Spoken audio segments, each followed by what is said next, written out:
Oke, di sini saya akan jelaskan sedikit tambahan mengenai penggunaan lebih jauh lagi mengenai group box. Nah, misalnya di sini saya akan memasangkan dulu satu group box diawali dengan G.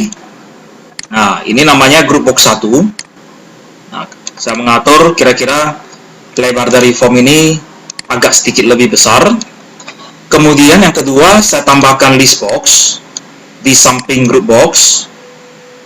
Nah, untuk list box ini saya beri namakan itu mungkin untuk group box dulu ya. Oke, untuk group box di sini saya berikan nama GRP kelompok atau mungkin GRP objek aja. Ya.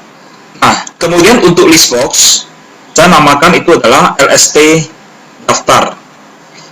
Nah, kemudian yang ketiga saya tambahkan satu tombol di bawah. Nah, di sini saya namakan di sini adalah BTN-C. Nah, penamaannya itu adalah check object. Oke. Nah, berikutnya di group box ini saya akan memasangkan dulu, misalnya ada 3 tombol. Tombol 1, kemudian tombol 2, terserah aja posisinya mau gimana, dan tombol 3. Nah, yang akan saya lakukan di sini adalah apabila saya menjalankan program ini, saya mengklik tombol check object, maka di daftar list box ini dia akan menuliskan nama dari semua objek yang ada di dalam group box ini. Nah, jadi group box ini, oke, name-nya itu mungkin kita namakan lagi group object. Nah, jadi apabila saya mengklik objek, check object, maka di dalam daftar ini akan mencetak nama dari objek-objek yang ada di dalam group box. Nah, maka nanti akan muncul button 1, button 2, dan button 3. Nah, misalnya, maka coding ini, kita akan lihat gimana penulisan codingnya. Oke, for each, saya lakukan ulangan objek. Nah, di dalam group box ini, yang ada adalah objek tombol, button, satu jenis saja. Nah, maka saya tuliskan button, ya, bukan namanya ya, tapi nama objeknya, nama kelasnya. Oke, button E, grp object dot control. Nah, pastikan ada S-nya, sifat jamak ya. Nah, yang ada di dalam, saya cetak listbox dot items dot add e dot name. Nah, saya ambil namanya. Oke, kita lihat apa yang terjadi dari coding ini. Oke, saya jalankan. Nah, jika saya klik objek, ya, jika saya klik check object, maka dia akan lakukan perulangan sebanyak jumlah objek tombol yang ada di dalam group box. Nah, objek tombol ini yang ada di dalam group box ada 3, maka dia akan lakukan 3 kali perulangan, dan setiap kali perulangan dia akan diwakili oleh I, masing-masing objek ini. Nah, perulangan pertama, kedua, dan ketiga, I nanti akan mewakili button 1, button 2, dan button 3. Dan setiap perulangan akan dicetak nama button ini ke dalam list box. Oke, kita lihat. Saya klik. Nah, ini dia. Jadi yang dia cetak adalah name-nya. Oke, adalah name-nya. Nah, kemudian saya ubah lagi. Di sini saya nggak mau menggunakan tombol. Saya menggunakan text box. Oke, ini text box 1, text box 2, text box 3, text box 4, dan text box 5. Nah, ada 5 buah text box. Oke, kita balik lagi ke sini. Nah, objek yang ada di dalam group box bukan lagi button, melainkan text box. Maka saya ubah menjadi text box. Jika saya jalankan program ini, oke, bentar.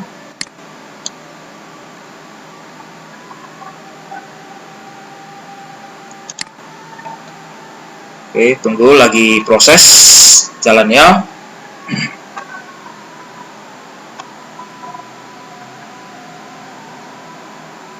Oke, nah, jika saya jalankan program ini, udah muncul, maka yang ada di dalam group box ini kan ada 5 text box. Maka perulangan for each ini akan dilakukan sebanyak 5 kali sesuai dengan jumlah text box yang ada di dalam. Nah, nanti setiap perulangan masing-masing text box ini akan diwakili oleh i dan akan mencetak namanya. Nah, ingat name-nya, i.name, bukan .text. Kalau text-nya semuanya masih kosong. Nah, kalau saya isi ini A, B, T, E, dan E. Yang dimunculkan adalah name-nya. Nah, jadi nama dari objek ini. Udah?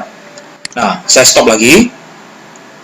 Oke, kalau misalnya saya ubah menjadi .text, maka yang dicetak adalah apa yang kita input ke dalam text box. Udah? Nah, misalnya saya input A, B, T, D, dan E. Kita lihat. Nah, apa yang saya input ke dalam text box, itulah yang muncul ke dalam list box ini. Ya. Nah, sampai pada posisi ini, Anda lihat bahwa objek-objek yang saya tempatkan di dalam group box itu adalah objek yang sejenis.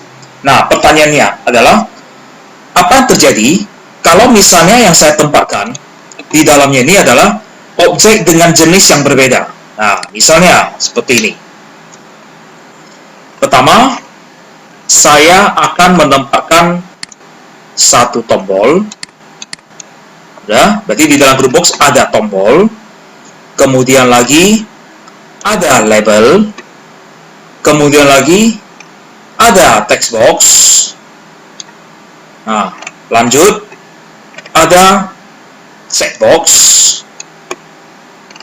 Ada lagi radio button. Nah, kemudian ada lagi list box. Kemudian saya tambahkan lagi terakhir combo box. Nah, Anda lihat sekarang di dalam group box ada berbagai jenis objek. Ada tombol, label, text box, checkbox, radio button, list box, combo box. Jadi ada total 7 jenis. Nah, kalau dengan 7 jenis ini, jika saya menuliskan text box, maka di dalam group box bukan hanya ada text box, ada button, ada radio button. Ya. Kalau saya tuliskan button, ada text box, ada label. Nah, jenisnya banyak. Nah, pertanyaannya adalah, apa yang harus saya tuliskan di sini? Nah, maka ini bisa Anda ubah menjadi control. Nah, jadi dengan tipe control, dia sudah mewakili semua jenis objek. Ya, semua jenis objek yang ada di dalam group box. Nah, i.text-nya saya ganti kembali menjadi .name. Ya. Nah, kita lihat apa yang terjadi dengan program ini. Ya. Ada 7 objek. Ada 7 kontrol yang ada di dalam group box. Akan diwakili oleh i yang bertipe kontrol. Ya. Nah, masing-masing perulangan akan dicetak i.name-nya. Coba saya klik cek objeknya. Nah, ini dia. Ada 7. Bisa? Oke. Nah, berikutnya. Saya ingin mendeteksi, ya, jika i-nya ini, ya, jika ini dia bertemu text box, ya. Jika i dia bertemu text box, maka yang dia cetak, ya, yang dia cetak ke list box bukan lagi .name, tetapi .text. Apa yang saya tuliskan di dalamnya itulah yang dicetak. Sisanya dia akan mencetak nama dari objeknya. Nah, saya ubah lagi codingnya di sini. If i is. Nah, apakah Anda masih ingat penggunaan operator is di sesi polimorfis? Nah, jadi di sini saya akan gunakan is. Jika objek i adalah kategori text box. Ya, jika objek i adalah kategori text box, maka yang terjadi adalah this box, sorry, tunggu, saya ulang lagi biar nggak hapus ya. Oke. Nah, jika yang dicetak adalah text box, maka yang muncul itu adalah .text. Kalau bukan text box, maka .text.items .add i.name. Nah, apabila ini nantinya adalah mewakili objek text box, maka yang dia cetak itu bukan name-nya, tetapi apa yang saya isi di dalam. Nah, sekarang saya tuliskan selamat pagi. Teksnya adalah selamat pagi. Name-nya tetap textbox 1. Tapi yang muncul bukan textbox 1, tetapi .text. Apa yang saya input ke dalam? Nah, kita lihat. Ini dia. Jadi di sini tidak akan kalian jumpai textbox 1. Karena i-nya jika sudah mewakili textbox, maka yang dicetak adalah i.text. Bisa? Oke. Nah, satu lagi, saya akan ubah lagi lebih jauh. Ya. Semua objek di dalam ini kembali saya hapus. Nah, saya akan menempatkan group box di dalam group box. Jadi ada group box di dalam group box. Oke. Saya tambahkan ada tombol di dalam group box, group object, ada label, ada text box. Ya. Kemudian group box yang ada di dalam group box, saya tambahkan ada 1 checkbox, 2, dan 3. Kemudian ada lagi 1 radio button, 2, dan 3. Oke. Nah, sekarang semuanya ini mau saya cetak ke dalam. Oke, kita lihat. Saya kembali, saya balikkan ini. Ya. Nah, apa yang terjadi dengan coding ini? Ya, kita lihat. Ada berapa objek yang ada di dalam grup objek? Kita hitung. Button 1, label, text box, group box 1. Nah, 6 objek ini, 3 checkbox dan radio button, sebenarnya 6 checkbox ini berada di dalam group box 1 atau grup objek. Nah, hati-hati. Ya, harus dipahami gimana logika penempatan objeknya.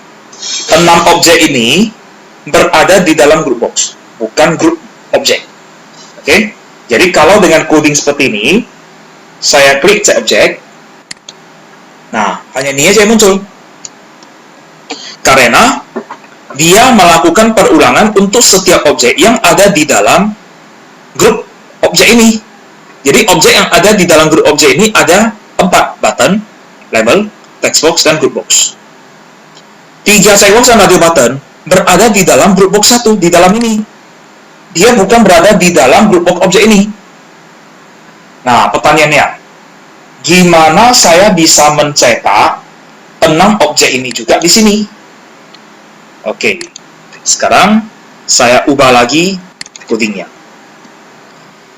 Jika if i.controls, nah, i.controls count lebih besar dari 1. Nah, jika jumlah objek, ya, jika jumlah objek yang terkandung di dalam i, maka this box, oke, saya kopikan aja.